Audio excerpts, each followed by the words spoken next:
coverage you can count on. KOMU 8 News starts now. Make no mistake, if Russia pursues its plans, it will be responsible for a catastrophic and needless war of choice. President Biden says the United States will not send troops into Ukraine, and he's convinced Russian President Vladimir Putin will invade the country. Good afternoon, everyone. I'm Elise Schoenig. Thanks for joining us. Now, President Biden finished giving an update on Ukraine in a televised news conference just less than an hour ago. He says the U.S. Secretary of State will go to negotiations in Europe next week, but only if there is no Russian advancement before then. But the bottom line is this. The United States and our allies and partners will support the Ukrainian people. We will hold Russia accountable for its actions.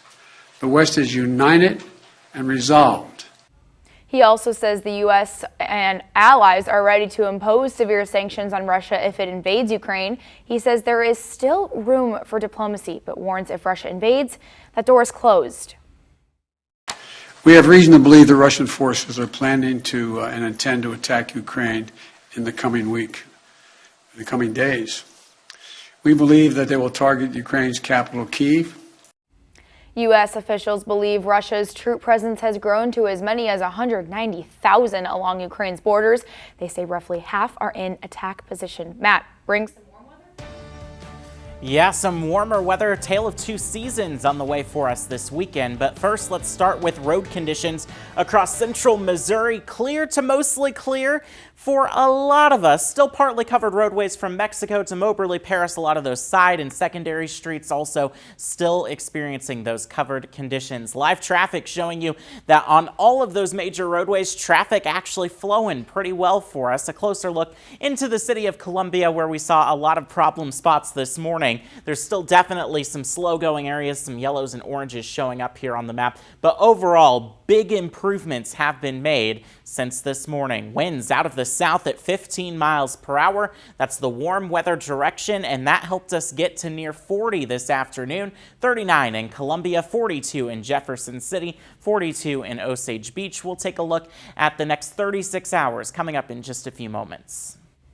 All right, thanks, Matt. The Missouri State Highway Patrol released a winter weather update. MSHP Troop F says it received 41 calls for service just today before 11 a.m. So that includes 16 stranded motorists and 19 non-injury crashes. And on the state level, MSHP has responded to at least 1,600 calls for service, at least 649 stranded motorists and 480 crashes there. Now, as of 9:30 a.m., there have been 40 injuries and no fatalities. Power is now restored for more than 1,000 Columbia residents. The power went out this afternoon, but as you can see, it's back on now, and the outage affected traffic signals. This was along Providence Road from Elm Street to McDeaver Drive. KOMU has reached out to the city for details on what caused that outage. Well, a Jefferson City home is hoping to help low-income individuals get back on their feet. Nonprofit Transformational Housing is ready to open its 5-unit home. KOMU 8's Alex Fulton joins us in the studio now. And Alex, how much has gone into this new center opening tomorrow? Yeah, Elise, it's a project almost 2 years in the making. This home from the 1900s was completely restored, and now it's ready for occupants. Transformational Housing will host an open house from 1 to 4 tomorrow to show the new facility. And they're hoping this home will help heal wounds from the past. We made the bathrooms big enough where you can go in them and turn around. Transformational Housing is breathing new life into a 1900s home. We can provide apartments for people moving toward stability. The 2019 Jefferson City tornado served as a wake-up call. We realized most of the housing destroyed by the tornado was housing that was rental and by lower income folks. The tornado missed the home by just a block. There had been a fire from a cooking incident 1 week after the tornado. Inside, it was just a mess. Now the home will provide housing for those living below the poverty line. The people who are living here will be encouraged to take steps to moving towards self-sufficiency. The community came together for the mission. Jay baseball team, Coach Lasky brought them over and they helped us remove furniture and stuff like that. Nearly 100 volunteers are working together. This house might have been torn down had it not been rehabbed. $400,000 was raised for the project. Major donors include Central Bank, Jefferson Bank, Hawthorne Bank, Mid-America Bank, and Veterans United. We want to encourage this kind of development in our city to make stronger neighborhoods. Transformational housing might be closing one door, but it's opening another. It's helping this block, this neighborhood, this little part of Jefferson City take a step at renewal. And this is just the beginning for Transformational Housing. The organization is in the process of getting 2 more homes for those living in poverty.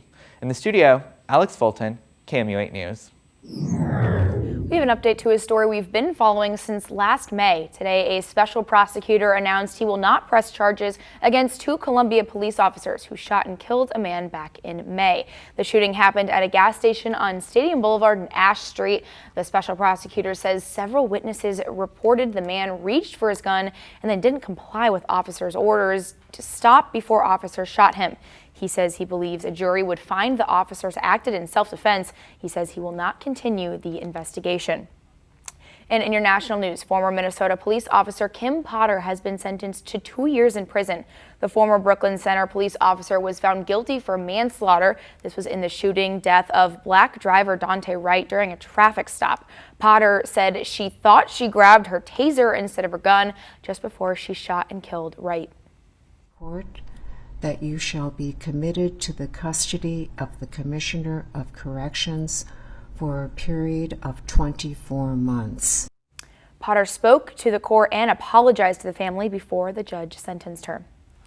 Well, police arrested protesters in Canada this morning. They want to break the 3-week surrounding of Canada's capital by hundreds of truckers. Officers went door to door along a line of trucks, campers, and other vehicles parked on Ottawa's snow-covered streets. Police made it clear yesterday they were preparing to end the protests. Now, the protests around the country initially focused on Canada's vaccine requirements for truckers. New research shows most COVID-19 hospitalizations now come with out-of-pocket costs. The average cost is $4,000 per visit alone. Between March 2020 and January 2021, less than 9% of patients with private healthcare insurance had any costs associated with COVID hospitalization. By March 2021, 84% of patients or more with private insurance had to pay a bill for a COVID hospitalization. Several states are lifting mask mandates, and this is just as experts warn of a new COVID-19 variant. The new variant has been detected in 47 states already. Experts say this new variant could spread faster than any other variant we've seen so far, and it could resist some of the COVID-19 vaccines. Are certainly watching this BA.2, this is the sublineage of Omicron, because it is showing some kind of level of transmission advantage. Now, this new variant has been detected in 74 countries, and it's been on the World Health Organization's radar. Today, Missouri Attorney General Eric Schmitt announced his office finalized opioid settlements with Johnson & Johnson and other opioid distributors. In a news conference, Schmitt stood by the families of victims of opioid overdose. Schmitt says the settlements bring in $458 million to the state and localities for opioid treatment. And nothing will reverse the damages opioid crisis has caused. This settlement will bring the resources desperately needed, though, to help communities and people who need it most. Now, lawsuits are still ongoing with other companies and could add hundreds of millions in settlement money. Coming up, how a mid-Missouri woman made this latest round of snow a little more fun. Plus, after being lost in the snow for 2 days, a 73-year-old man reunites with his family. We're going to need to watch for refreezing tonight. Anything that turns slushy today or wet today will have the potential to become black ice by tomorrow. Temperatures starting in the teens. We'll get to the middle 30s, but a big, and I mean big, warm up on the way for Sunday. Tracking that coming up. All right, Matt, I love to hear that, but for now you're taking a live look over the Columbia Regional Airport. This is KOMU 8 News at 5, covering